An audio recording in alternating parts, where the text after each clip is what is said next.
Atentas! O áudio dos primeiros 20 minutos não está no nosso padrão de qualidade por um probleminha técnico. Mas calma, está audível e esse conteúdo tá tão maravilhoso que seria um pecado não ir ao ar por conta disso. Fica tranquila, porque logo tudo se ajusta e o episódio segue com um áudio cristalino. Pedimos desculpas a você por esse transtorno e já estamos trabalhando para que isso não se repita mais. Beijos, Luísa.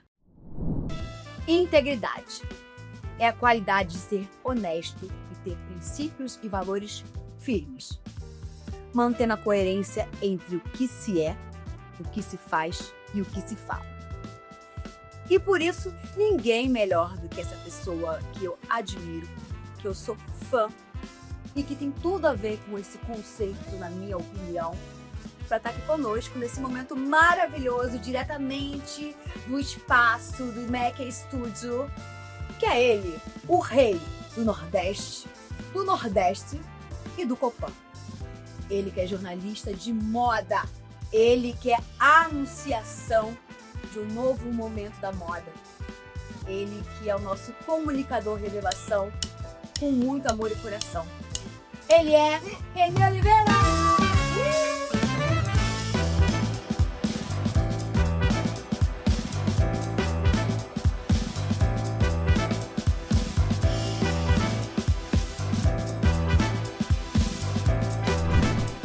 Dexa, eu vou acreditar, tá? Pelo amor de Deus, acredita. E vindo da Voz do Brasil, fica mais bonito ainda. Obrigado, Lu. Ai, meu amor, eu também te amo. Eu tô muito feliz desse retorno, desse projeto que eu tenho tanto carinho com você. Me conta uma coisa, Renê, o que é integridade pra você? Eu acho que integridade, antes de tudo, é você não se perder no meio do caminho para completar o outro. Eu acho que quando a gente completa demais o outro, a gente fica com essa parte que falta. Que inclusive eu tava até vendo esses dias novamente o vídeo da Juju da parte que falta, né? Vou e volto nisso e eu acho que integridade vai muito nesse lugar de olhar para a vida, para a sociedade, para todo esse complexo que nós estamos inseridos, nessa busca incessante de você ser a mais descolada do bairro, a que tem o maior número de amigos, a que ferve, que tá com todo mundo. E no fim do dia você volta para casa sozinho. Então acho que a minha integridade vai muito de me sentir bem comigo mesmo, de acordo com as minhas escolhas e saber que tudo que eu falo não é pra... Às vezes não vai agradar, mas eu prefiro agradar a mim mesmo, sabe? Tem uma pauta sobre moda que eu falo, por que não? Eu sei que vai incomodar aqui, mas eu também penso que isso vai moldar o pensamento de outras pessoas de formas diferentes, mesmo não agradando, ou quando às vezes eu dou um simples não tô afim de ir ao Copan hoje, sabe? Não quero encontrar ninguém, não tô muito bem, então acho que integridade também passa muito por esse lado de você acreditar em você mesmo e seguir sua intuição no lugar de você não se repartir, para também não tentar se completar tanto, que a gente vive nesse mundo tão louco que às vezes a gente esquece, né, que nós somos uma unidade dentro desse complexo, desse todo, e precisamos nos cuidar, e a integridade vai muito nesse lugar. E, além do mais, nesse mundo de facilidades, eu acho que muita gente não fala sobre como é fácil, depois que você entra no jogo, ser reconhecido também para um lado financeiro. Então, tudo vem muito fácil, você recebe muitas propostas, e a gente vive em um país dentro de um salário mínimo que é uma piada. Então, quando a gente olha para esse lugar do influenciador, do comunicador, que faz um feed, cobre 3 stories e ganha o que se ganha, a integridade, ela dá uma balançada aí. Então, tem esse discernimento, né, de saber o que você está fazendo e o que você está oferecendo também para o outro, enquanto comunicador mesmo, né? A gente comunica para milhares de pessoas. Às vezes eu fico olhando meus insights no Instagram, falo, gente, eu tenho, sei lá, 40 e poucos mil seguidores, eu tô atingindo 3 milhões dentro de um mês, então qual é o meu papel? Será que eu vou me perder por conta de um valor X e daqui a pouco tudo que eu construí, vindo de tão longe, de ser tão complexo, vai valer a pena por dinheiro? Então acho que eu vivo nessa briga interna comigo mesmo, que outro dia também veio alguém e perguntou, eu dei uma aula junto de uma amiga minha no Rio, Gabriel Nóbrega, ela tem um curso, Pequenos Notáveis, e a gente lotou uma sala, eu fiquei bem feliz. E nas perguntas alguém fez, e qual é o papel do crítico para com ele mesmo? Eu falo, gente, eu passo o dia inteiro me criticando. Então, assim, o que eu faço hoje para o externo, eu faço também muito para mim. E procurar a minha integridade está muito dentro desse lugar de não me perder. E você falou do lugar da crítica. Você é muito crítico consigo mesmo, né? Eu acho que é um processo de quem é muito íntegro também. Como que você faz para que você se mantenha firme nos seus valores, mas ao mesmo tempo que você não se trave por uma questão autocrítica, né? Que a crítica não vire autocrítica e que vire um travar das ideias, de quem é você, da sua espontaneidade. Qual é a linha tênue e como que você cuida para que o Renê se mantenha inteiro com a saúde mental em dia? Lu, eu mudei para São Paulo faz um ano, né? Fez um ano agora em janeiro. E eu tô morando na Bela Vista, quase centro. Então, por isso que eu estou sempre no Copan. Junto do Valério, do Eider, de toda essa turma das antigas, que seguem aí firmes e fortes na moda, fomentando algo que eu acredito que não existe mais. Uma vanguarda, assim, que é incontestável. E eu fiquei pensando muito sobre esse lugar de pertencimento. Então, acho que a gente que trabalha com moda, com imagem, com influência, a gente se cerca de pessoas específicas. E eu fiquei pensando, meu Deus, se eu não tivesse vindo morar aqui, se eu tivesse ido para um bairro mais fancy, no quesito de pessoas, de estilos, que se distanciasse muito mais do meu Nordeste, de não ter esse lugar de acolhimento de pessoas semelhantes, talvez eu tivesse me perdido, porque você começa a colocar na cabeça que para trabalhar com moda você vai ter que ter uma Chanel, que para você falar sobre um desfile você vai ter que fazer um investimento e ir para a semana de moda lá fora. Hoje o mundo mudou. Então, quando eu cheguei no centro, que eu encontrei o Valério, que eu encontrei o Eider e todo mundo, eu percebi que era uma continuação do lugar que eu vim. Dentro do meu perfil oficial, eu sou muito mais low profile, no sentido de me reservar dentro do meu escopo do dia a dia. Mas eu tenho outro perfil privado que os meus amigos de Natal, do interior que eu cresci, estão lá. E eles me alimentam e me devolvem justamente daquilo que eu acho que falta muito em São Paulo.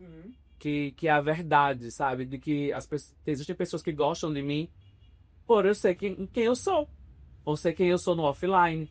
Então, eu acho que esse lugar de não me levar tão a sério, enquanto que as pessoas chamam de crítico de moda, que eu não me considero um crítico de moda, eu acho que é uma coisa que vai muito mais além. Eu me vejo como um pensador dentro da sociedade, que eu uso a moda como um pretexto para falar sobre a vida. E é isso, às vezes eu faço a publicação e saio. Vou pro Copan, vou rir com o Valério, vou me divertir, vou falar sobre 1000 coisas que não são moda. E a minha cabeça, ela começa a trazer as pautas, elas chegam de uma maneira assim que eu nem percebo. Então, é não se cobrar tanto, é não se levar tão a sério. Teve um amigo meu, estilista, que ele estava falando sobre isso, né? Que foi para um evento X e encontrou um outro estilista que trocam farpas, aquela coisa meio que... Clodovil, sabe? Esper. Isso. Aí eu falei, amigo, Antigos. relaxa. Antiquíssimos. Demais, de outrora. Ou de outrora. Falei, amigo, relaxa. Às vezes é só dar risada disso. Não se leva tão a sério, sabe? Não dá pra você ficar sempre nesse lugar. Eu tenho um comprometimento com o meu trabalho, mas também eu sei que eu tenho uma vida pessoal e que eu não me resumo ao meu Instagram e aos meus pensamentos, mesmo eles estando dentro de mim o tempo todo. Olha só, gente, lembrando aqui, estamos nas plataformas Spotify, YouTube. A gente quer que você relembre aqui nos comentários quem são os antigos que vocês admiram, tá? Falamos aqui de Valério, de Vader, de Ronaldo Esper, Clodovil, enfim. Denner Pamplona. Denner. Coloca aqui também pra gente, tá? Dá o seu like, dá seu joinha, dá seu compartilhar. Precisamos desse momento engajar, porque você sabe, me sinto pronta, pode. São temas relevantes e narrativas transformadoras. Pronto, voltando. Bom, e você me chama muita atenção, né? Quando você vem pra cá, pra São Paulo, e você justamente se encontra, tem essa arte do encontro com toda essa crew, que é made in Nordeste. Sim. Né? Vocês foram pro aniversário da mãe do Valério, que foi um ícone acompanhar aquela carreata, aquela passeata, toda aquela mobilização, sabe? Que é uma coisa muito genuína e é realmente uma conexão muito real. Qual a importância desse aquilombamento, eu vou chamar assim, mas da sua comunidade, ou como você quer chamar, para a manutenção da sua integridade? Eu acho que os semelhantes se reconhecem. Então, eu não quero pessoas próximas ou amigos do Oba-Oba pelo Oba-Oba, mas que eu também encontre nessas pessoas um conforto, que encontre nessas pessoas um lugar de igualdade, que eu encontre nessas pessoas um compartilhamento de sabores, de uma comida afetiva, de uma história semelhante, numa música de calcinha preta, magníficos, maçãs com leite, que parece que todo mundo hoje foi para um lugar muito cult de ser e esquecem que isso também é música popular brasileira, mas que teve essa potência dentro de um lugar específico. E esse encontro, né, esse aquilombamento, como você falou, que foi bem natural e ele chegou num momento muito específico da minha vida que eu comecei a me cobrar sobre muitas coisas. Esse lugar da moda e do visual que você vai consumindo e criando uma ansiedade sem você perceber, e você vai se espelhando em vidas que parecem perfeitas, mas que elas no fim do dia não são. E aí quando você encontra um grupo de pessoas que falam, tá tudo bem você ser assim, tá tudo bem você não ter o corpo padrão, tá tudo bem você não ter o seu closet dos sonhos, tá tudo bem você não saber falar inglês ainda, tá tudo bem tudo. Estamos aqui sobrevivendo. O Valério tem 55 anos. Então tá aí nessa luta em um momento que ninguém nem falava de Nordeste criativo em si. Era muito aquela estética do cacto, do chão de barro, e Valério veio com plumas e paetês e construiu um legado. E ele mostrou que não precisava, mas também vindo de uma outra época, né? Que não existia o algoritmo para falar que você tem que usar o 34 ou 32. Gente, inclusive esses dias eu tava vendo um story de uma marca que estava anunciando que estavam fazendo um manequim 32 a pedido. Oi? O manequim zero voltou. Voltou. Então, assim, tá perto de pessoas que elas não vão te colocar essa pressão estética, principalmente, foi fundamental para mim. Porque no fim do dia é isso, né? A gente tem que estar perto daquela comunidade que se protege. Porque, sabe, você olha pra moda, que você vê essas pessoas que estão nesse lugar há tanto tempo, essas influenciadoras de luxo, de moda, você não vê nenhuma falando mal da outra. Que elas se protegem. Elas estudaram juntas, elas cresceram juntas. E eu acho que nesse momento da moda, que a diversidade está sendo, né, colocada em questão, parece que cada vez mais cada um vai buscar a sua fatia do bolo. E nessa busca pela fatia, a gente começa a se afastar um do outro. Diferente dessa unidade, dessa branquitude que existe, que ela se junta, né? É quase como se fosse semelhante o lugar do machismo, né? Os homens, eles se protegem, os homens héteros normativos, eles se protegem muito mais. Então, criar essa comunidade vindo do Rio Grande do Norte, ainda cheio de dúvidas, cheio de sonhos, e será que eu estou fazendo a escolha certa? E ter encontrado esse grupo, a primeira vez que eu fui lá, o Eider falou para mim no outro dia, mandou uma mensagem, falou, espero que você não tenha se assustado com o Valério. Aí eu falei, não, gente, tudo tranquilo, eu me vi muito. A Valéria é ariano e eu sou também. Então acho que a importância está nesse lugar, sabe? Estar junto aos seus semelhantes e com pessoas que te potencializam por ser você quem você é. Sem precisar colocar nada, muito pelo contrário, a gente vai se despindo nessa ciranda que é sobreviver, né? Dentro de uma cidade como São Paulo. Não, porque a gente se perde muito da gente, se deixar, e é muito fácil, e a gente não sente. Até num momento meio deixa vir do coração, né? Falando um pouco de mim, eu me vejo muito sentindo isso no ano passado, porque ano passado foi um ano no qual eu tive realmente um estalo, do tipo, olha, tudo isso que a gente está plantando de diversidade, de influência, tá tudo indo para um outro lugar. Não digo que é sabor, mas tá indo para um outro lugar. Bom ou ruim, saberemos depois quais são as consequências. Mas, ao mesmo tempo que também já era um anúncio, isso já era anunciado já antes do ano passado, mas enfim, em 2024 eu comecei muito a me movimentar de uma forma mais agressiva para manutenção do meu mercado. Porque, né, como você sabe, eu vim quando tudo era mato, antes desses movimentos do digital, né? Eu vim na transição, na verdade. Então, assim, tem a jornalista antes, tem a estrategista, tem a consultora, tem várias profissões antes da influenciadora. E eu falei que eu preciso voltar para minha essência, preciso voltar para a raiz do meu trabalho, que é trabalhar com comunicação estratégica e ter a moda como esse pilar cultural. E nisso, né, eu falei, não, preciso fazer mais networking, preciso ir para outros lugares que eu não estava acessando, que eu não estava circulando, porque, né, fechando a publi com um post, 3 stories, no tempo que é, da forma que é o trabalho, por mais que às vezes tenha chatice, tenha perrengue de cliente, é muito diferente das cifras de um trabalho de estratégia. É muito diferente de qualquer outra situação de trabalho, eu vou botar entre muitas aspas normal, Sim. né? Porque a influência hoje em dia, e esse trabalho como creator, na verdade, porque o creator é a profissão e a influência, ela vem de um outro patamar, mudou muito essa relação, essa dinâmica mesmo, até minha com o dinheiro. Porque eu, enquanto era só uma profissional de estratégia de comunicação, eu me dizia como autônoma.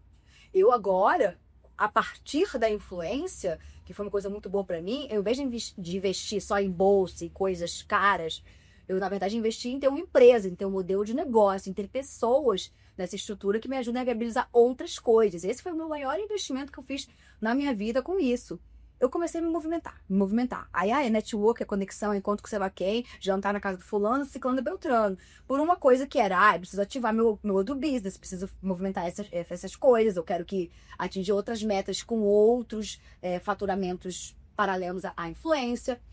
E nisso, eu me vi assim, muito desgastada. Eu me vi assim, indo mais a jantar na casa de, não vou falar o nome aqui, de um grande empresário, do que na casa da minha amiga irmã. Sim. Ano passado, eu fui mais vezes na casa dessa pessoa do que na casa da minha amiga irmã. Sabe? Eu comecei a me ver num lugar que, tipo assim, nossa, eu saí do meu eixo. E isso me adoeceu mentalmente, assim, de um jeito delicado. Que eu ainda tive a sagacidade de entender a tempo, mas, assim, eu entendi que eu tava, assim, me jogando pro outro e me perdendo de mim. Nesse processo inteiro. E no fim do dia, quando esse pote de ouro é repartido, para quem vão as joias de titia? Exatamente. E agora, com toda essa chacoalhada da minha consciência, eu vejo o quanto é importante esse aquilombamento pra gente se manter íntegro. Porque, no fundo, tem muita gente que a gente quer ser escolhida por essas pessoas, mas quando a gente tem o poder de escolher, meu irmão, assim, Sim. tipo, a gente muda, nosso corpo muda, nossa postura muda. Então, assim, poxa, eu vou investir nos meus negócios a partir do meu eixo, a partir dos produtos que eu desenvolvo, do que eu faço. Não me moldar para só atender o outro. E aí, São Paulo, ela tem que tirar essa demanda financeira também. Porque você tem que ter uma boa roupa. Se você não for com uma boa roupa, também você é gongada. Tem que ter o dinheiro do transporte, independente dele qual for. A cidade é um caos. E tempo. E eu venho observando muito isso nesse poder de escolha, porque quem vai para tudo de graça nunca vai ser chamado pagando. Então, o que é que diferencia a gente de outras pessoas? Por que fulaninha sempre vai estar lá recebendo dela, indo no conforto, e a gente vai ter que ir pra ter um lugar à mesa? Isso já passou há muito tempo, né? Então, é você se valorizar muito dentro desse aspecto, né? Tem uma frase do Peaky Blinders que ele fala sobre, na série fala sobre que todo mundo se prostitui de maneiras diferentes. Então, assim, qual é a maneira que eu quero me prostituir? Fica a questão. Não. Fica a questão. Eu sempre falo, assim, de um book rosa. Tem um lugar do book rosa que é necessário fazer, né? Assim, gente, quando eu falo... Cara, bota isso no começo, assim, daqueles cortes. Tem um lugar do book rosa que é necessário fazer. Isso é Já corte. fiz book rosa. Já fiz book, ó. E a café estilo do Nordeste. Amor. Então, Dudu Bertolini sempre zoa, assim, sempre brinca. Cadê essa cafetina Zé Macedo? Por que isso? Tem um lugar, quando eu falo desse book rosa, gente, que é do tipo assim, que a gente precisa pagar conta. A gente precisa, tipo assim, pegar coisa que é chata às vezes de fazer, sabe? Que a gente não ama fazer, né? Mas aí que tá. Não necessariamente isso tem a ver com mexer com a minha integridade. Sim.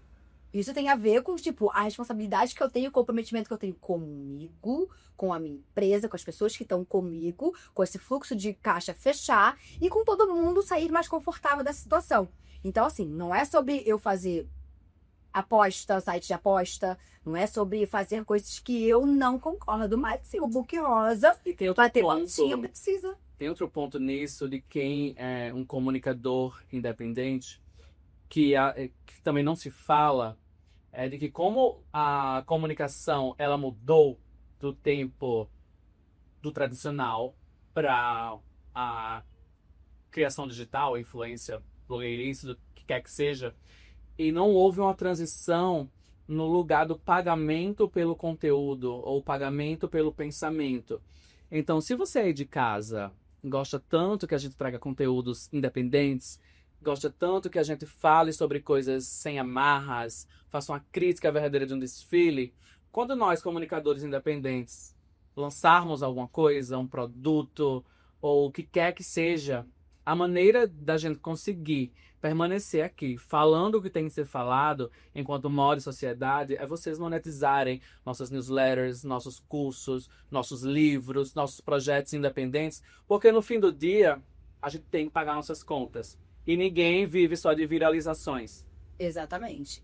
E aí tem uma provocação que eu quero muito te fazer, que você falou que a nossa hora chega, enfim, o que é nosso, né? Quase o que é nosso tá guardado, assim. Ele cantou. Ele cantou. Mas o que acontece?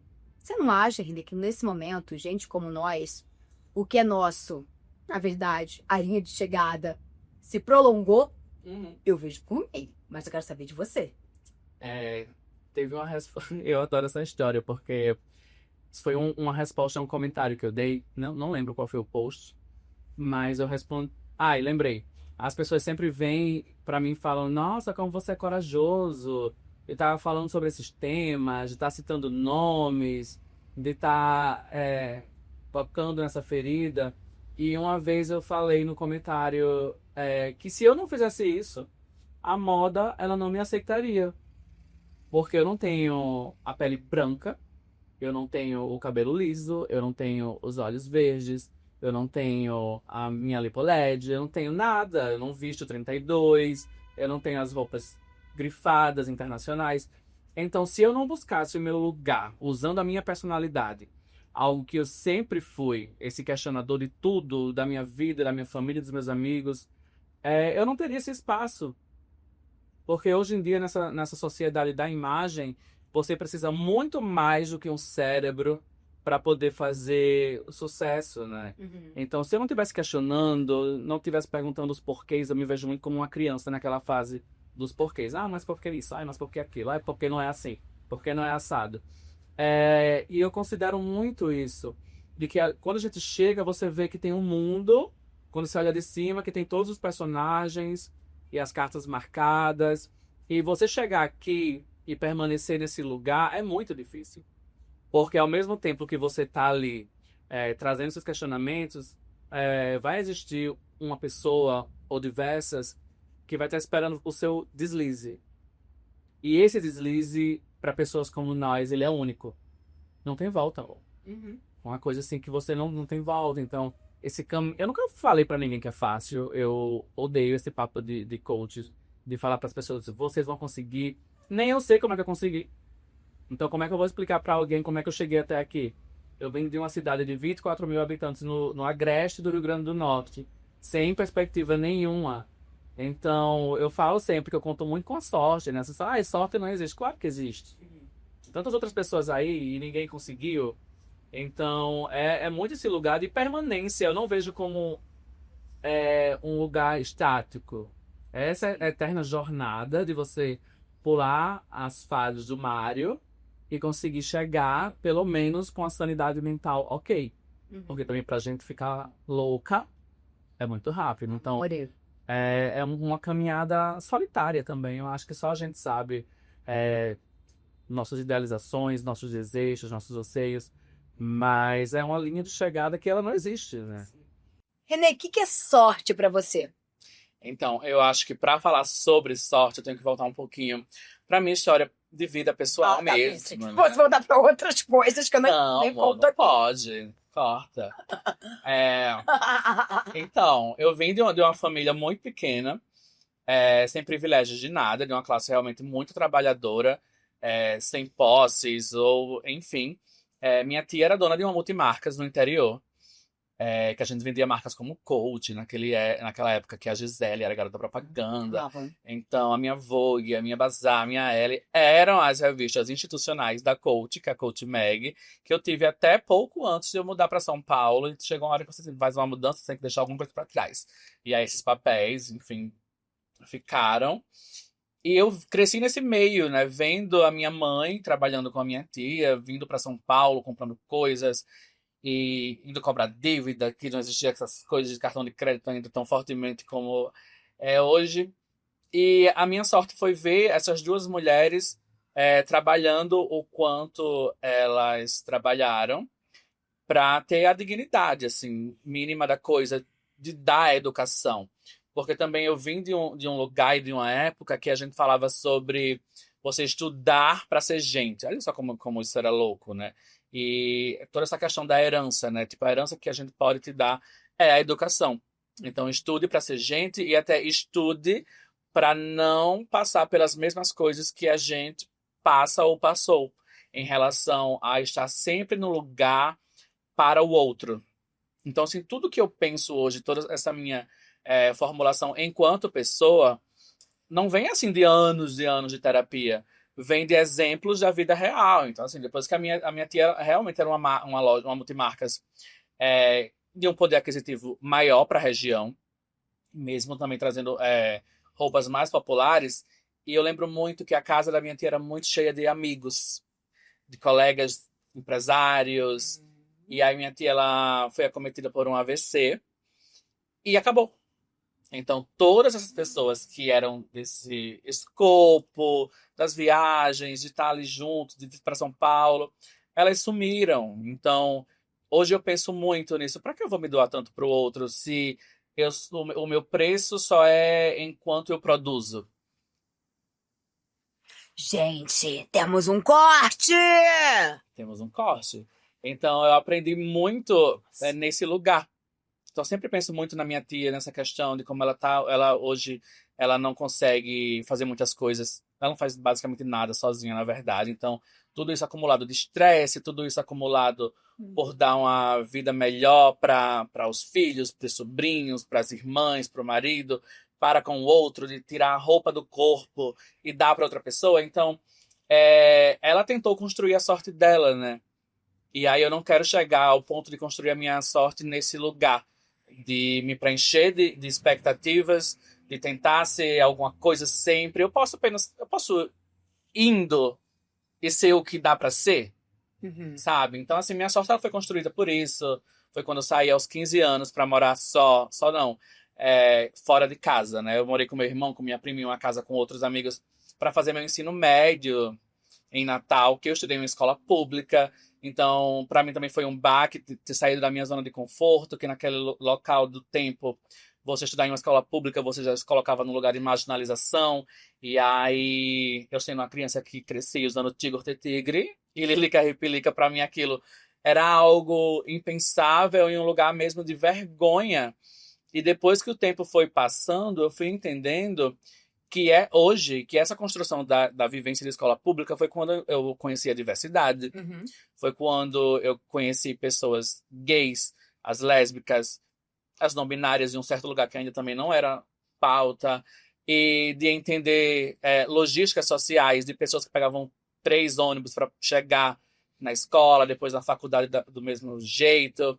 Então, minha sorte também foi construída muito por eu poder ter que escolher se eu comia uma coxinha na faculdade ou se eu pagava a passagem do ônibus. Então, é muito nesse tempo. E eu não gosto de usar essas narrativas porque eu não procuro romantizar a pobreza, dar engajamento, mas eu acho que eu tenho tantas outras coisas para falar de que ficar nesse lugar do coitado. Eu não sou coitado, sabe? Eu tenho um pensamento muito acelerado para tudo. E eu não quero me limitar às mazelas que eu fui acometido. Mas eu quero falar sobre os progressos que eu consegui fazer a partir disso. Então, minha sorte, ela se construiu a partir do momento que eu acordo, né? E eu falo, não vou desistir. Mesmo passando por tudo que se passa, pelos bastidores que a gente também tem, que ninguém sabe, né? Só sabe as gotas do balde quem carrega. Mas é isso. Acho que minha sorte ela vem se construindo durante muito tempo, de maneiras diferentes, e das boas pessoas também que me encontram no caminho, né? Que a gente vai segurando um na mão do outro e vamos indo juntos nessa ciranda novamente. Exatamente, uma ciranda é um ciclo, é um círculo, né? E aí todo círculo ele esbarra em coisas boas, em coisas Sim. ruins, em retrocessos, em avanços, mas é uma roda viva. Sim. Né? Eu vejo muito hoje em dia a vida com essa fluência dessa ciranda e quem eu quero dar a mão. E de roda viva a gente entende. E de roda viva a gente entende. Tá. Ok. Mas vem cá, eu quero saber de você, Renê. O que é riqueza pra você? O que é de fato uma pessoa verdadeiramente rica? Sabe que eu penso na riqueza de um lugar muito distante, eu acho que de todo mundo? Ah, Porque eu sou zero ambicioso em relação a dinheiro. E aí a riqueza pra mim é poder fazer uma viagem com os meus amigos pra Ilha do Ferro e desconectar e tomar um banho no São Francisco. É poder estar em Natal, como eu passei uma semana lá, formando dois amigos que tem um lugar enorme dentro da minha vida. Eu não sei, eu acho que eu passei dessa fase, já tive essa fase da riqueza material, de achar que eu preciso ter coisas. Mas riqueza pra mim é poder fazer o que eu faço, é poder ser reconhecido como eu sempre quis, é poder estar em um lugar fazendo o que eu acredito ser certo, é poder ter a liberdade de estar sendo feliz em um churrasquinho, comendo um churrasquinho semanalmente, muitas vezes com a Iron, e também estar num lugar super chique, como o baile da Vogue, que a gente foi e arrasou mais uma vez. Sai. Mas riqueza, pra mim, é isso, é poder viver mesmo, sabe? Eu acho que essa questão da saúde, da integridade também física e emocional, é a maior riqueza, né? A gente vive num país muito desigual, então não tem como a gente não olhar para outros recortes além do nosso e saber que somos privilegiados dentro das nossas possibilidades. Sim, de um lugar adquirido, né? Obviamente, eu sempre faço questão de reafirmar isso, porque sempre vem uma branquitude, sempre vem aquele que fala, mas você que tem a coisa tal, tem sei lá o quê, você não sofre. Menina, falaram até da minha Louis Vuitton, coitada, que não fala de ninguém. Oh, meu Deus do céu. É porque a gente não pode, né? Quem vem desse lugar, do cacto, do chão seco, não pode, tem que ficar sempre. É isso, naquela narrativa do coitado. Bom, chegamos naquele momento que, olha só, passa drop, volta drop, passa drop, volta drop, passa drop, volta drop. Ele não sai de cena porque ele é o quê? Atemporal. Que é o momento caixa preta, no qual nós discutimos sobre um dado do cotidiano e nosso convidado belíssimo vai repercutir sobre. E dessa vez vai ser um pouquinho diferente, porque geralmente eu presenteio o caixa preta para o nosso convidado. Ele vai ser presenteado sim, tá? Mas só que eu soube que ele trouxe o caixa preta para chamar de dele, já na bolsinha dele, para eu autografar. Que inclusive está aqui, que não basta ser amigo, tem que participar, tá bom? Eu acho que logo no começo, né? Então, ó, vou fingir que eu vou te dar, depois eu vou autografar. Trouxe a canetinha dourada para autografar no final. E, só para lembrar, minha gente, está disponível nas livrarias físicas. Disponível nas livrarias físicas e também digital, tá? Caixa preta, que é o quê? Café com Deus Madame, tá? Também conhecido como... Amo! Meu amor, eu vou Quero. super, tá? E agora, Renezito, eu peguei pra você. Pegamos, na verdade, nosso time, tá? Selecionou para você. E é um time babado. É um time babado, um time scare. Nossa, time scare. A seguinte constatação, tá? Um estudo da Reuters Institute de 2023 revelou que a confiança do público em jornalismo está em declínio global. Com apenas 40% dos entrevistados dizendo confiar nas notícias que consomem regularmente. E agora, né, Renê, com a ascensão das redes sociais, a descentralização da crítica, né, eu acho muito importante ter você, sim, como esse lugar do pensador e também crítico de moda, porque apesar de todos os pesares, né, você trabalhando com veículos, trabalhando com marcas, trabalhando autonomamente, trabalhando também independentemente, você é íntegro e isso de forma alguma rompe com valores, caráter, ética de quem você é como profissional. Realmente você tem um lugar que para mim é muito único na nossa comunicação de moda atual, sabe? Eu quero saber de você. A crítica de moda, então, a crítica de moda ainda é independente ou está cada vez mais sujeito aos desejos e anseios de um mercado? Eu acho que todo mundo quer alguma coisa. Hoje eu sei o que eu quero. Então fica mais fácil nesse grande shopping que é a vida de pegar na prateleira aquilo bem definido. Existem muitas pessoas que precisam passar por outras etapas e ter vivências que eu tive, elas não tiveram essa oportunidade e tá tudo bem. Mas eu acho que a crítica de moda, ela não existe 100%. Por isso que eu me coloco como pensador, que às vezes eu pego um tema e abro de uma maneira mais ampla, porque nem todo mundo vai entender aquilo. Que é uma fofoca. Queremos fofoca! Eu acho que nada mais edificante do que uma fofoca. Ainda mais da moda brasileira. No final do ano passado, na edição 2, né, do ano do São Paulo Fashion Week, uma estilista X me mandou uma mensagem querendo falar comigo e me ligou e eu quero te perguntar umas coisas, porque se eu perguntar a algum outro editor de moda, não vão ser sinceros, que eu quero saber o que você achou do meu desfile. E isso no meu smartphone. Aí eu falei, fulana, eu acho isso, isso e isso, eu acho que o seu trabalho ele precisa ter uma continuidade para que a gente consiga mensurar os seus avanços, o que é que você está melhorando, quais as modelagens você está trazendo que estão sendo aperfeiçoadas. Não dá para você pegar um assunto X numa temporada e no segundo semestre trazer um assunto que vai ser do outro lado do mundo, com uma estética totalmente diferente, que a gente não consegue entender. E, ok, esses dias, corta para 2025. Sabe quando você sente falta de alguém digitalmente? Aí eu falei, gente, nunca mais vi nada de fulana. Fui procurar o nome de fulana no Instagram. Não achei. Ou seja, fulana me deu um bloquezão.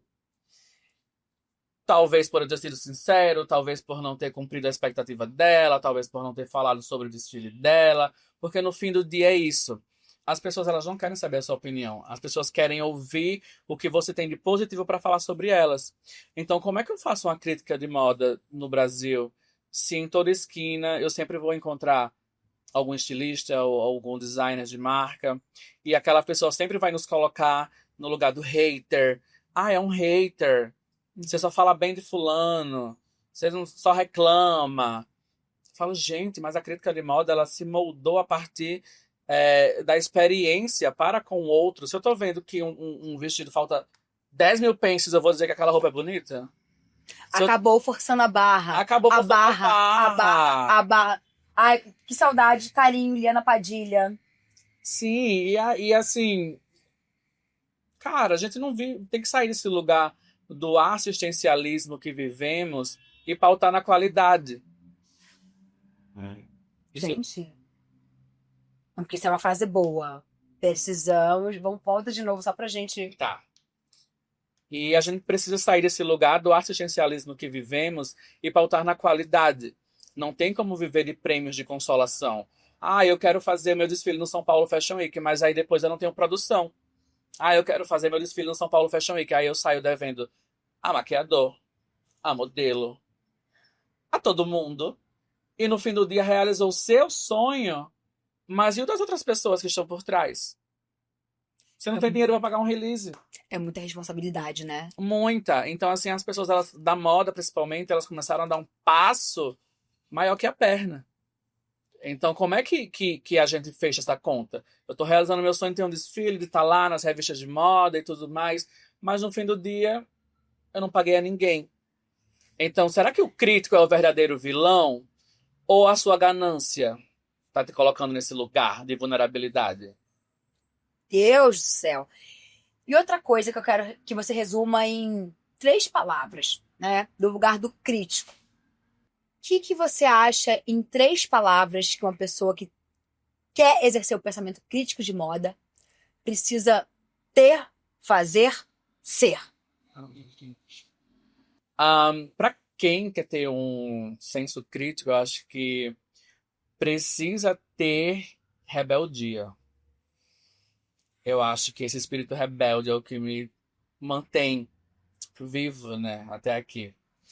Precisa ser curioso.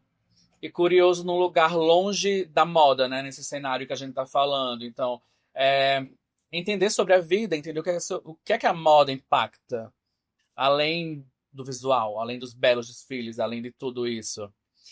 E fazer, eu acho que fazer é fazer o que ninguém faz. Eu adoro ser do contra. E aí eu penso, nossa, tá todo mundo falando. Pode falar marcas? Pode. Tá. E fazer o que ninguém faz. Quando eu olho todo mundo falando, nossa, que legal, o desfile da Carolina Herrera no Brasil, que choveu e todo mundo deu um jeito. Eu pensei, mas dar um jeito e fazer, os nossos próprios estilistas passam a vida inteira dando esse jeito e não tem essa comoção. Então não é você pensar contra, é você trazer um pensamento também nesse lugar do incômodo. O que é que me incomoda? O que é que eu tô vendo que ninguém tá vendo? Então eu recebo muito esse feedback. As pessoas falam assim, você vê coisas que às vezes ninguém viu. Ou a pessoa viu e não quis ver. Ui! Cara, eu quero fazer meu exercício do ser, ter e fazer, porque eu adoro esses exercícios pedagógicos e terapêuticos. Um joguinho e não é do tigre, viu? Não, mãe, não é do tigre. É um exercício para sua vida que você vai prosperar muito mais integramente. Solta a carta, madame. Solta a carta, madame. Eu acho que, assim, no meu caso, quando eu penso no lugar da moda em que eu ocupo, eu acho que eu acho que é ser atrevido. Porque o atrevimento, ele tem aquela pimenta, sabe? Ele tira você desse lugar linear, do que todo mundo faz ali, ele joga uma coisa assim, spice, que eu gosto. Brilho. É um brilho, mas é o picante. Não é só o brilho, sabe? Tem uma picância, tem uma coisa que, tipo assim, gera um incômodo, mas você tá ali meio seduzido e querendo entender o que é isso. Eu penso muito desse meu lugar, assim, meu segredinho. Eu acho que o ser tá no atrevimento, o ser, ter e fazer. Eu acho que ter é coragem, porque você tem que ter coragem. Senão você acaba caindo, como eu vejo muitas mulheres, inclusive mulheres negras, que adentraram no mercado de luxo, que acabam caindo nesse lugar, assim, eu digo cosplay de rico. Sabe? Cosplay de rico comum, sabe? Que é só o bege, só o minimalismo, só o cabelo lambido. Tipo assim, eu posso ter o cabelo lambido, eu posso amar o bege, mas são tantas outras coisas. Eu posso ter da minha rosa palmeirão, sabe? Eu posso estar peladérrima no carnaval. Eu posso muitas coisas. Então, isso é muito sobre coragem, sabe? De se bancar. E o fazer, eu acho que é o exercício de criar repertório, porque muita gente tá preocupada em ter sua bolsa ou em ter aquele look no lugar consumista do que é o luxo. Mas você fazer o exercício de conhecer profundamente cultura, arte, lugares, o outro é fundamental para você ser bem-sucedido e para mim ter esse pensamento crítico, né? Que nós temos lugares que são diferentes, mas que se interseccionam em vontades, interesses estar junto, e admiração, e respeito, sabe? Então, assim, gente, copiem essa fórmula aqui, tá? Dá like, compartilha, comenta para aquele seu amigo que é da moda, que quer ser da moda, enfim. Dá o seu show. Já fomos pro momento caixa preta, tá bom, tá bom, tá bom. Agora, amor, queremos saber, tá? Você está aí com planos interessantíssimos para esse ano, inclusive do curso de conteúdo. Quero que você conte mais, porque assim, é importantíssimo para geração beta, alfa, enfim, que tá vindo aí e que precisa se nutrir de conhecimento, né, para ingressar no mercado de moda. Então conta pra gente do seu curso, seu workshop, enfim, solta sua carta. Eu tive um encontro com a Luísa, desses encontros offline. Eu e ela, assim, isso é raro também, né? A gente sempre tá sempre rodeado de pessoas, de estímulos, e nesse rolê da moda, dos eventos, a gente também quando sempre escolhe estar junto. Sim. E numa dessas, a gente jantou, tomou um bom vinho, chorou. Ele foi agraciado dos churras na minha casa. Também. Isso é um bom portal. Um bom portal. Os churras E aí, de madame. nessa desse jantar, eu lembro bem que eu Mas falei... amigo, eu lembro que eu tô te devendo um tadinho, porque ele fez questão, deixa eu contar os bastidores. Babá. Ele fez questão de ir e tudo mais, só que assim, atrasou um pouco, porque sempre tem um hétero, né? Nunca um hétero, mas sempre um hétero, que atrasou na churrasqueira, aquelas coisas todas. Porque, tipo assim, o hétero nesse momento tem que fazer a reparação histórica dele. Então, assim, botamos ele na churrasqueira, mas aí atrasou a carne, atrasou a coisa, ele tinha compromisso. Aí ele só teve que comer as entradinhas, sabe? Que a gente preparou pra ele. A Bárbara, minha sócia, fez até uma costelinha na airfryer, assim, pra adiantar, mas tô devendo uma jantinha pra você. Vai sair no primeiro tri. O que vale é o que no importa. Q1, no Q2, vai sair. Vamos. E aí eu falei pra Lu nesse jantar que quando eu tava lá no interior do RN, eu via você fazendo coisas, você se mobilizando, você viajando, você com a Constanza, você ocupando espaços, e você sendo muito diferente das Lalás, Lelés e Lulis e Lulôs. Mas Lulu hoje em dia, mas uma Lulu diferente. Do Brasil. Aí eu falei, gente, se ela tá fazendo isso, eu posso fazer também. Então, foi muito desse lugar de construção de entendimentos. Então, essa minha ideia de workshop. Eu vou lançar também o Clube do Livro, que eu acho que é um conteúdo, sempre que eu pego uma frase e dou um destaque, sabe? Ali na função do iPhone, pessoal, juro, não é aquela história de blogueira que fala, todo mundo tá perguntando. Mas sempre que eu destaco alguma frase, algum pensamento, as pessoas perguntam muito, então eu quero trazer essa ideia de leitura e trazer esse meu público mais intelectual para perto, porque no fim do dia é isso, né? Eu acho que você comprar uma bolsa, você compra, amor. Você divide na vida, mas ninguém compra um cérebro. Ele é construído.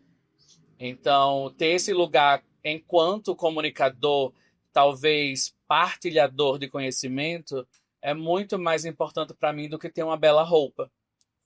E eu acho que esses meus projetos futuros, tem muita coisa para acontecer, vem para esse lado. De saber que eu posso fazer a diferença na vida de alguém, além do material. Porque no fim do dia, é isso. A gente pode comprar uma roupa, um sapato, óculos, perfumes, maquiagens, mas o saber ele tem que ser adquirido de uma outra maneira, né? Então, eu quero muito ir para esse lugar. É algo que eu já faço no meu perfil, de uma maneira muito mais resumida. Tô na newsletter também, trazendo textão. Fala newsletter, fala tudo. A newsletter Renews, então tudo vem sendo derivado vai ser. do meu nome. Os meus refrescos, né? Pra quem não sabe, eu dou o start, assim, nos momentos mais festivos usando os refrescos. Enfim, os refrescos. Ele tá se tornando também uma outra coisa, que eu acho que vai ser bem divertido. E é isso, sabe? Eu tô querendo trazer uma comunicação mais 360. Eu acho que mostrar um René que é pouco explorado, mas que ele também existe. Desbravado. Eu gosto que pessoas como nós falem menos sobre exploração e mais sobre desbravar, se descobrir. Exato. Então tô nesse momento de descobrimento. E se revelar. Se revelar. Show yourself. Vem aí. Vem aí, meu amor. E assim, me conta mais uma coisa. Vamos falar sobre um pouquinho sobre o que você... A gente não fala sobre modas aqui, o povo vai ficar meio bravo. É verdade, né? Meio bravo. Vamos falar um pouquinho aqui, mas vamos falar assim, ó. Você contou uma fofoca, mas eu já tava aqui esperando assim. Conta pra gente aí, tipo assim. Vou até chegar perto do microfone. Bafão. Revela aí pra gente. Um bafão. bafão. Bafão, bafão. Desses, sei lá, das Mona que comenta nossas coisas, que vem na DM depois, porque é Dix que fala, ou aquele, O perfil, segundo perfil Instagram, perfil da Dix? privado. Eu tô, então assim, eu volto e eu vejo nomes. Não precisamos de nome? Não precisamos, mas queremos? Poderia ser? Poderia. Sabemos Tá. de um que é pública, a linha de amizade? Sabemos, mas assim, conta aí, bafão, bafão, bafão. Queremos saber. Ai, tem um...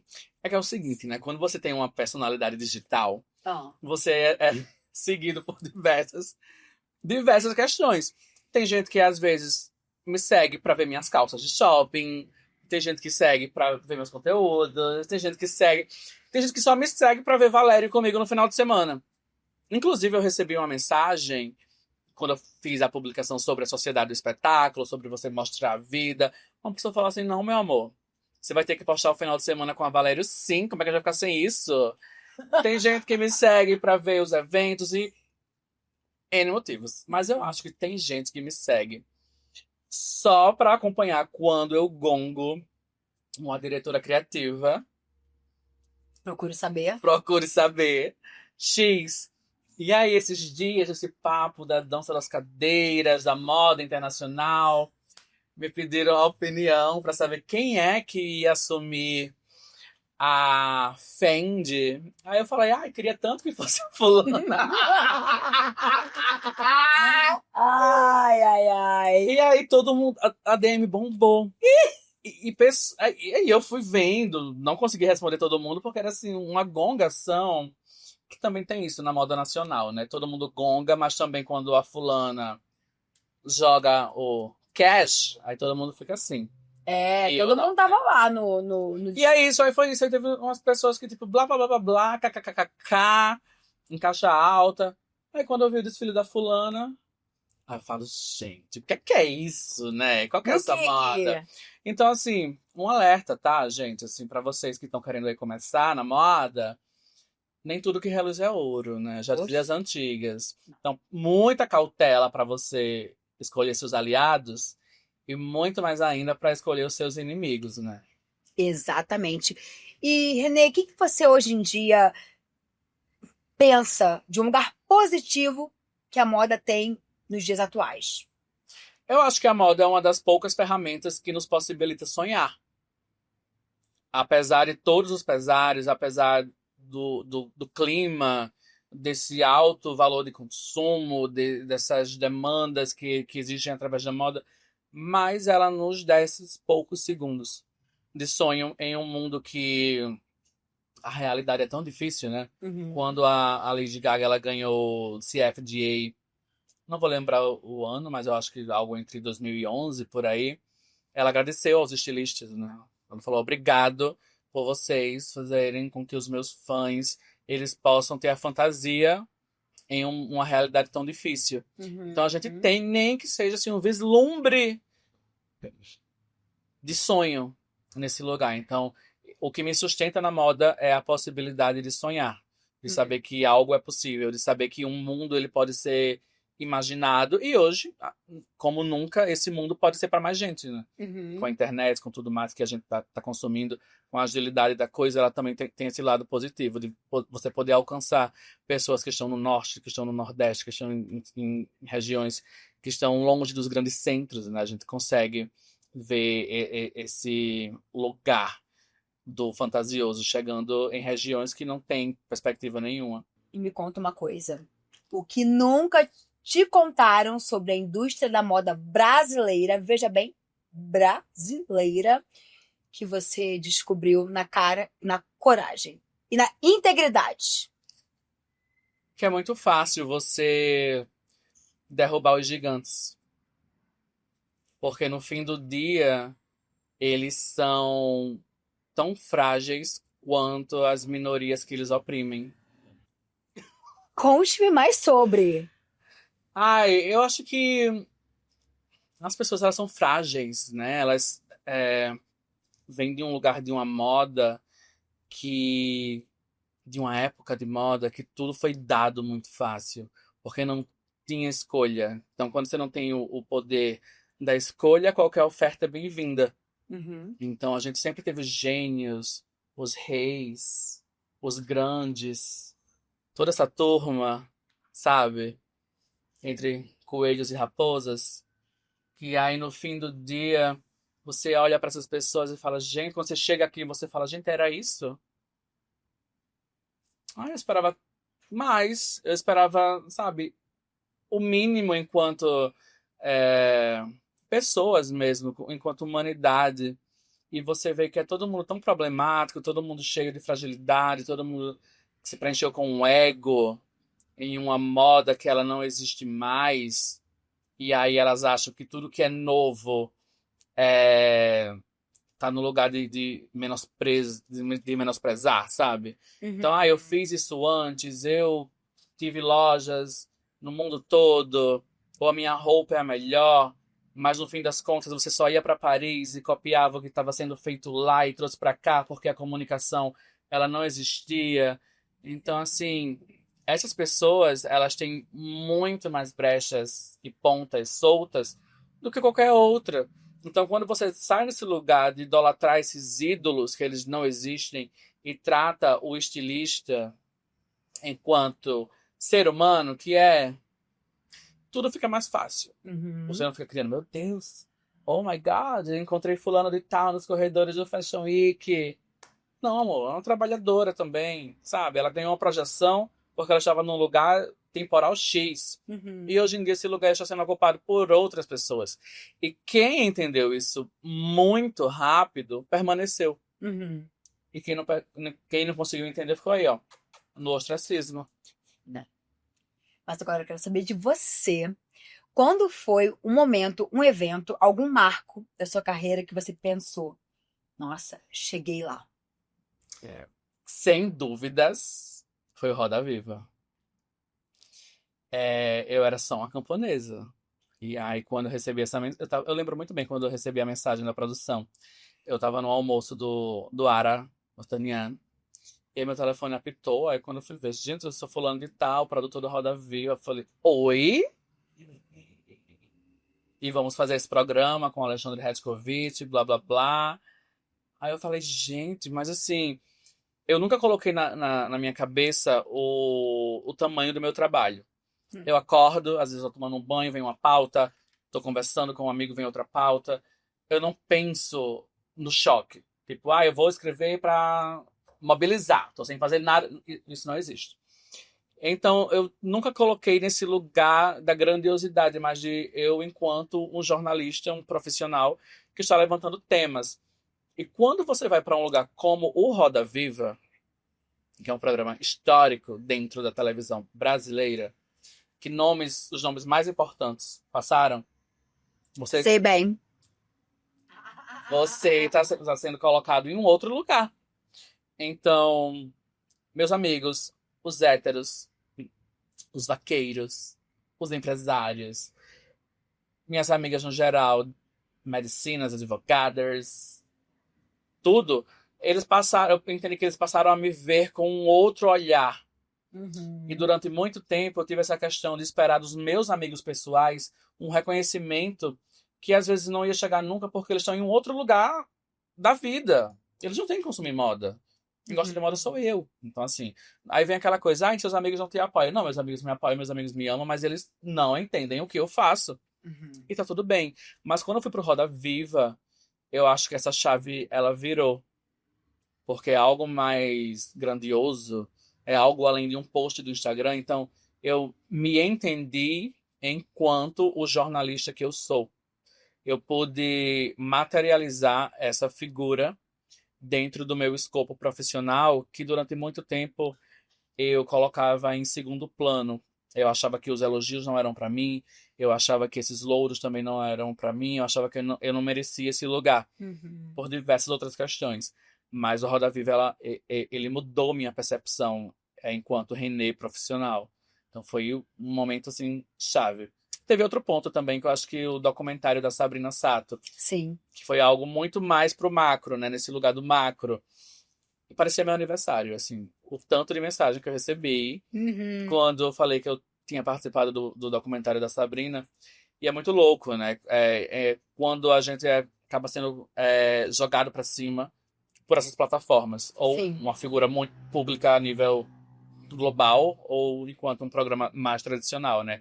São essas pequenas validações que fazem sentido a gente entender que estamos realmente no caminho certo. Uhum. Ai, que maravilha! Muitas coisinhas, né? Ai, que bom que nós estamos assim juntos nesses mesmos lugares de chegada, Você né? também fez a Sabrina. Inclusive, Sabrina Além do Look também, que foi super legal e uma coisa que você falou há um tempo atrás, agora, desse episódio, na verdade, que eu lembrei muito, é esse lugar do crítico de moda que a Lilian Patti também trouxe, né, de um jeito interessante, porque a crítica de moda mudou muito, muito, muito, muito. Mas eu queria saber de você, Renê, o que você enxerga olhando para o futuro? Qual vai ser o lugar da crítica de moda daqui a 10 anos? É uma pergunta bem complexa, né? Porque eu É. acho que a gente tá acelerando tanto tudo, essa TikTokização da vida, que às vezes a gente perde o rumo, né? Uhum. Onde é que eu vou colocar meus pensamentos? A gente vive numa geração também que daqui a pouco, sei lá, se o Facebook acabar ou se der alguma grande mudança, para onde vão meus conteúdos? Aí eu vou numa newsletter, que também é uma plataforma digital. Escrevo, escrevo, escrevo, isso acaba. Para onde vão meus conteúdos? Então, eu vejo que o lugar do físico, né, que a gente pode pegar e guardar, colocar aqui embaixo do braço e ter isso como referência, vai voltar a ser uma moda que não era para ter saído de moda, né? Concordo. Então, eu me vejo, enquanto esse crítico, pensador de moda, eu me vejo muito no lugar do físico, de criar esse material, esse escopo, porque eu quero que as pessoas consigam ler e reinterpretar o tempo no qual eu estava inserido. Uhum. Eu comprei um livro da Regina Guerreiro num sebo recentemente, que veio inclusive autografado, e quando eu comecei a ler, isso me levou para um outro lugar. Eu falo, gente, que coisa louca, né? Não tem lugar algum esses textos. Então, olha como falta. As pessoas daqui a pouco não vão nem saber quem é a Regina Guerreiro e qual foi o papel dela enquanto crítica de moda, né? E a Regina, eu até comentei recentemente que a Regina, ela foi muito íntegra, Uhum. mesmo ela sendo a vilã. Porque quando Sim. eu abri a primeira página desse livro, ela dizia assim, com todas as palavras: tadinha da Anna Wintour, ela não é o diabo sou eu. Não foi a Anna Wintour que prendeu uma redação dentro de casa para escrever e fazer um trabalho de moda. Não foi a Anna Wintour que pintou um pato de azul e o pato começou a agonizar e morrer, mas o pato estava na Vogue. Então, assim, ela foi íntegra também em saber quem ela foi. Honesta. Honesta. Uhum. Agradando ou não agradando, entre o certo e o errado, ela foi ela. E esse livro, ele conseguiu me levar para um lugar temporal que não existe mais. Uhum. Então eu penso muito no físico como o futuro da crítica, o futuro do pensamento, porque senão a gente vai se perder dentro desses códigos binários que existem e que você acaba sendo também mais um nesse lugar do digital, né? Não, e já que você já deu essa dica, eu vou inverter um pouquinho a ordem das coisas. Eu queria muito saber, assim, de dicas, sugestões, indicações para pessoas que querem pensar e se aprofundar em moda e veem o Renê como inspiração. Pode ser podcast, pode ser vídeo, documentário, livro. O que você recomenda? Eu amo ouvir toda manhã o assunto com a Natuza Neri. Tá. E Babado. é um podcast, obviamente, não é de moda, né? A gente fala sobre mundo, mas é a partir do mundo. Muitas pautas minhas, às vezes, saem dali. Tem uma que eu tô construindo, inclusive, que veio também a partir de. Então a gente se atualiza de uma maneira mais rápida e também completa. Não adianta ser uma rapidinha que não vai te satisfazer. Tem que ser uma rapidinha que você sai lá preenchido. Acho que o assunto, a nível de sociedade, é um ótimo podcast. Eu gostei muito de ler o livro Nos Bastidores da Vogue, que não é um livro só sobre a história da Vogue, mas também fala sobre as outras revistas, como elas cresceram e como a Vogue ela sobreviveu através das guerras e como o jornalismo ele se foi se transformando, que a Vogue, para quem não sabe, começou como uma revista de Costumes. fofoca, costume, sociedade. Então, Quem estava dentro da sociedade era quem escrevia, quem, né, podia participar dos eventos e noticiava. E dentro desse livro dos bastidores da Vogue, tem uma parte que fala de uma das primeiras editoras, que foi a Edna Woman Chase, que falava o quanto ela era crítica em relação a tudo. E nessa passagem do livro ela fala: esse meu olhar crítico, ele foi essencial para o meu trabalho, mas ele me atrapalhou muito na minha vida pessoal.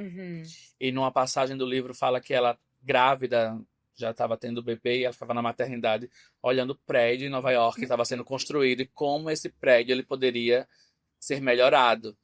Então isso me pega muito, porque no fim do dia é isso, a gente fica com a nossa cabeça a mil e tentando sempre aperfeiçoar tudo e achar o melhor das coisas. E esse livro, além de falar da história das revistas de moda, também fala sobre a história do mundo, né? Então é muito além do que qualquer coisa, né? Não, eu sinto muito assim que eu durante um tempo eu deixei que isso me afetasse também, sabia? Você falando isso, sobretudo nas minhas relações, né? Porque eu, no lugar de uma mulher que me relaciono majoritariamente numa lógica heteroafetiva, eu comecei a criar um senso crítico, e aí não é sobre um lugar básico, Sim. não é sobre commodity de relação. Durante um tempo foi commodity, mas depois num outro lugar. É bem vestido, bem sucedido. Blá, blá, blá, blá. Ai, gente. E hoje em dia eu também decidi dar uma. Dar uma relaxada. Entender quais são as prioridades da coisa, né? Dentro de um parâmetro afetivo, dentro de muita coisa, para poder não ficar vendo dessa lente totalmente crítica para tudo, porque senão a gente não vive. E você mesmo escreveu aqui, querida. Tem uma passagem nesse seu livro que também é fundamental, que você fala: quem eu procuro também está me procurando. Exato. Eu espero que eu tenha achado nesse E a gente trimestre. fica nessa. E isso me conforta até hoje, tá? Eu nunca te falei sobre isso. Que você fica naquela projeção de sempre achar alguém, de você ser bom profissionalmente, de você ter uma vida financeira também ok. E às vezes você fica tanto procurando aquela pessoa, e eu sempre volto para essa sua passagem, que você fala que quem eu procuro também tá me procurando. Então, sabe, seja mais leve. E isso foi muito essa mensagem que eu tive foi num rolê da ayahuasca, assim. Eu gosto de falar isso, assim, num podcast, videocast, que as pessoas têm a mente mais aberta, porque foi... eu anotei isso, e aí um mentor de ayahuasca que eu conheço, eu não vou dar nomes agora, né, o Miguel, mas enfim, mas não vou dar muitas coisas. Quem quiser, manda uma DM pra mim, manda uma coisinha assim no privado, que aí a gente conversa mais, porque também assim, eu acho que tem muita responsabilidade nessas indicações, porque nem todo mundo tá pronto, e nem todo mundo pode, tá, entrar e emergir num universo como esse. Eu, hoje em dia, nesse momento da minha vida, eu não faria agora. Tô mais num contexto de entender a minha vida, estabilizar algumas coisas emocionalmente para deixar a vida levar. Mas assim, quem tiver interesse, quem acha que tá mais pronto, ou quem quiser ter dúvidas, né? Quem tem dúvidas sobre isso, pode falar comigo abertamente. Mas foi muito... eu entendi muito isso, que quem me quer, enfim, tá à procura de mim. E é isso, eu espero que nesse primeiro trimestre, nesse segundo trimestre... eu acho que aí a gente vai ver resoluções. Mentira, eu não contarei mais nada, porque eu não conto mais nada da minha vida. Qualquer coisa ela avisa. Não conto mais nada da minha vida. Mas assim, eu quero dar só uma última dica Uhum. sobre isso de consumir. Consuma pessoas que já estão aí há mais tempo, porque parece que hoje em dia todo mundo sabe de tudo. Você vê esses videozinhos do TikTok que as pessoas fazem. E análise de desfile que pega assim uma resenha lá de fora, traduz e faz isso num roteiro, mas a convivência com pessoas maduras e que estão no mercado faz toda a diferença, né?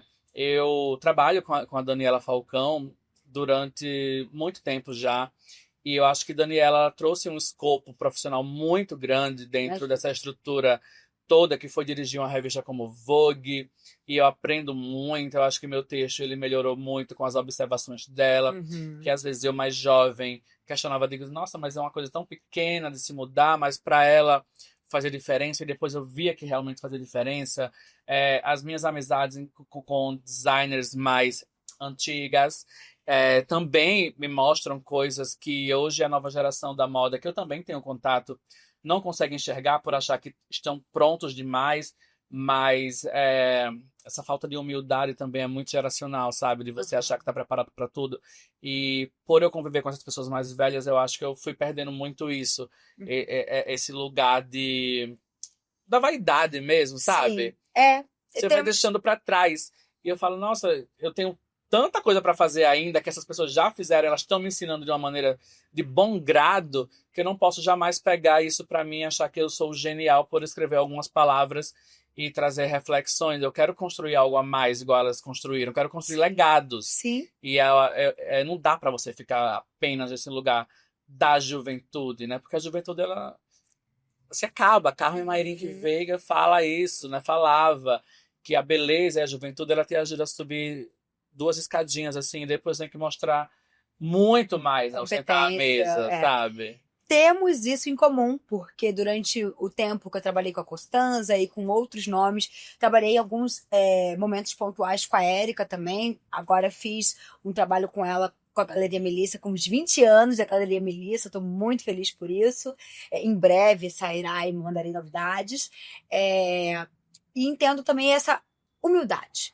Qual é o real lugar da humildade, né? Que a humildade não é sobre se curvar para tudo e para todos, mas a humildade de entender que você pode aprender mais, você pode conhecer mais.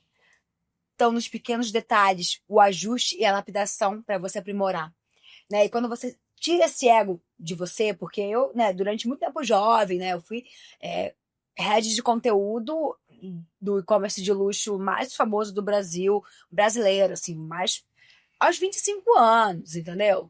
Então, assim, e hoje em dia eu olho para trás, assim, eu entendo, sim, que tem um lugar meu que sabia escutar, sabia ouvir e vi essas pessoas como minhas aliadas para o meu crescimento, mas por um outro também tem aquela pretensão da idade que, eu sei de tudo, e você começa a sentir muito, você esponja tudo, sabe, para você.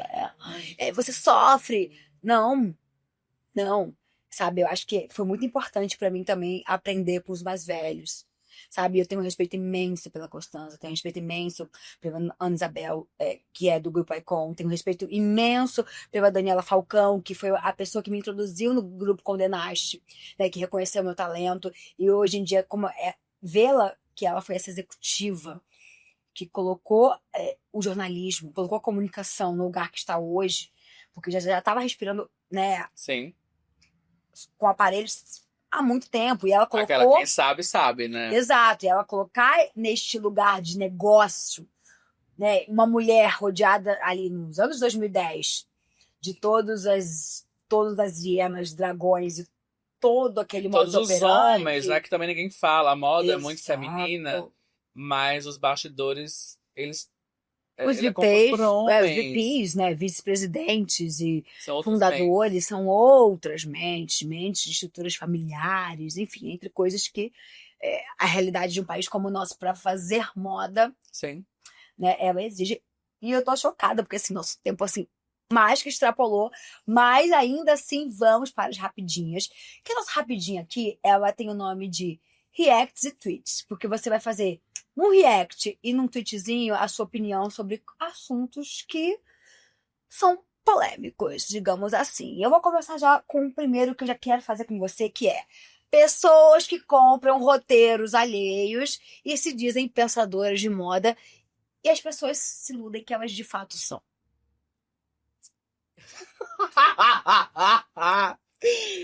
Eu acho que é o As seguinte. schoolgirls. Eu acho que é o seguinte, as pessoas, elas têm que trabalhar, Todo mundo mas tem. elas têm que ser honestas. Não tem nenhum crédito. Não tem nenhum crédito. E aí você cai no conto do vigário, que é muito fácil. Você tá em Paris, aí fala, vem cá, fulaninha, faz um roteiro pra mim de história da moda. Aí você começa a falar, e aí você sai como uma pensadora contemporânea. E no fim do dia, a gente sabe que você não é. Pra mim, cada vez mais, assim, eu tô louca pra ter rodadas e mesas. Sim, mas essas pessoas, elas não vão pra esses lugares. Porque elas não sustentam ao vivo. Quero saber ao Não. vivo. Eu tô doida pra ser chamada pra uma... E não vou Meu sonho. Não, porque tipo assim, eu tô tão à vontade, né? Você imagina também. Mas quero ver ao vivo, porque no fundo essas pessoas estão sempre muito bem editadas. Não, e aí é uma máfia, né? Tipo, Sim. quem faz esse tipo de trabalho aí se torna conivente e acaba por isso mesmo, e no fim do dia. Eu escrevi sobre isso. Qual é a diferença de uma influenciadora que não sinaliza uma publicidade para uma influenciadora que faz um tigrinho? É o lugar social? É o status? É a Uhum. necessidade, que a gente sabe que não é? Que geralmente a influenciadora vem de uma família muito bem estruturada.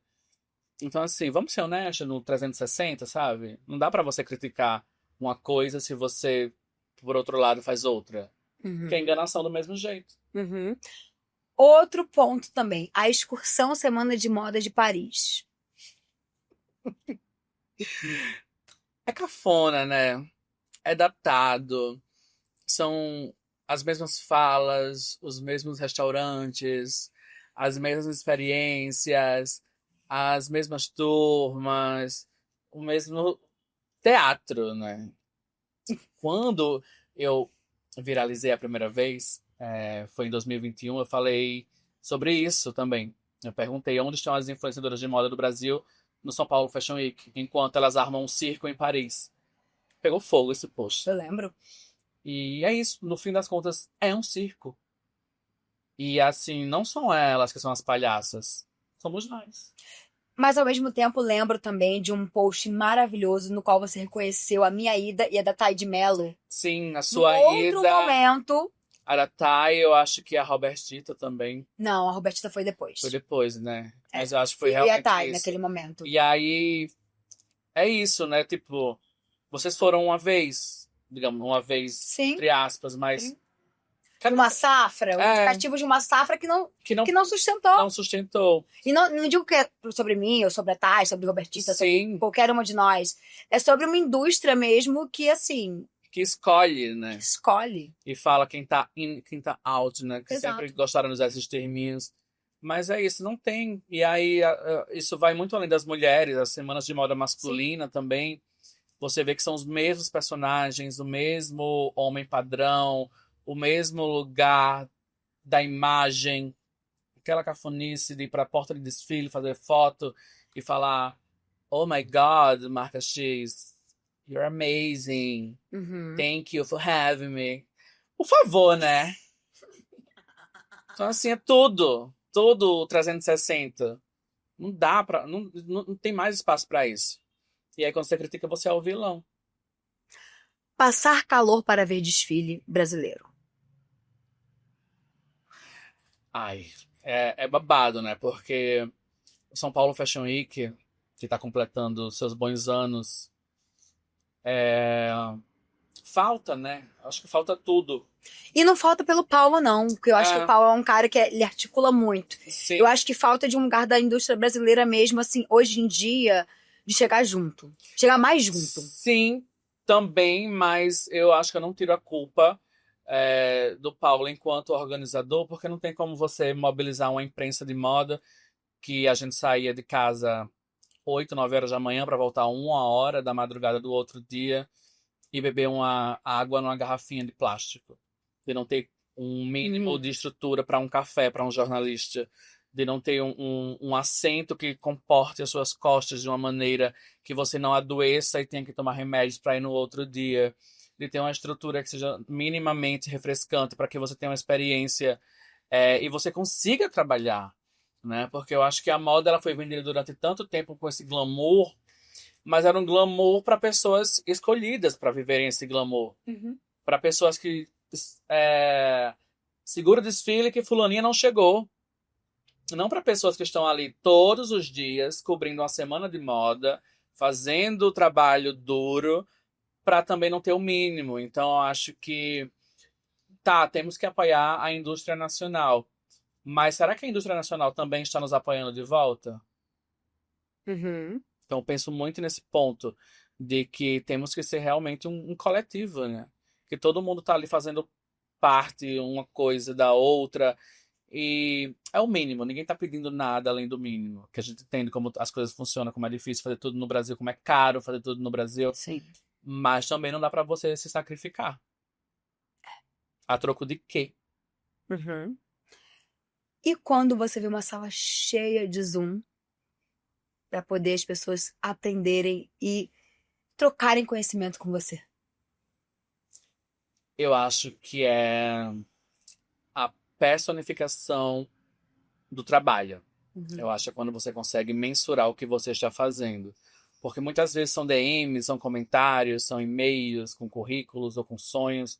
Mas quando você está ali olhando para a cara das pessoas e sabendo que você lotou, às vezes, uma sala de cinema, você lotou um estádio com pessoas, é muito bizarro, né? Porque hoje em dia você não tem mais aquela sensação de não é um programa de auditório que você faz lá um domingão e você tá olhando para aquelas pessoas. É muito vazio, eu não sei aonde meu conteúdo chega.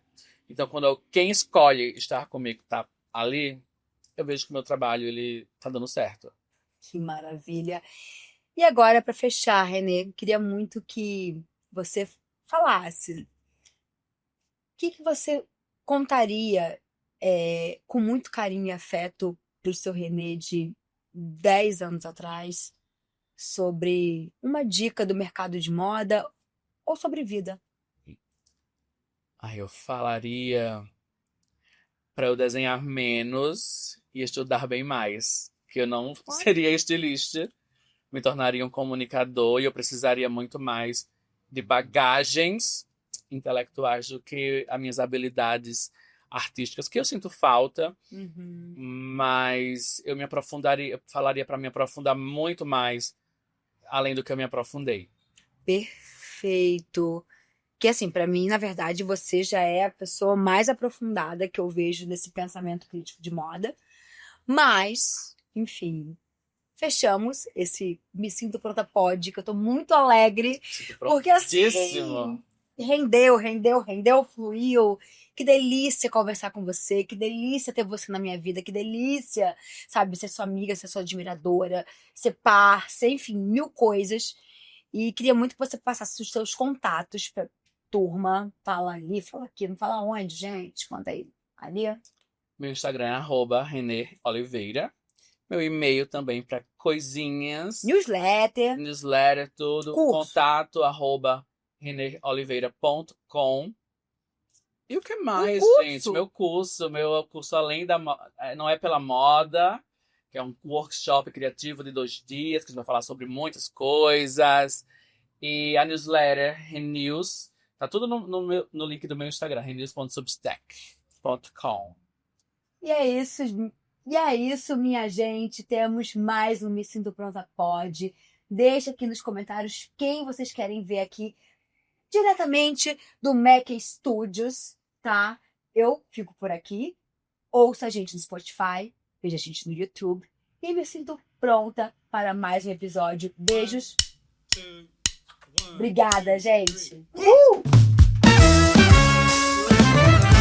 Muitíssimo.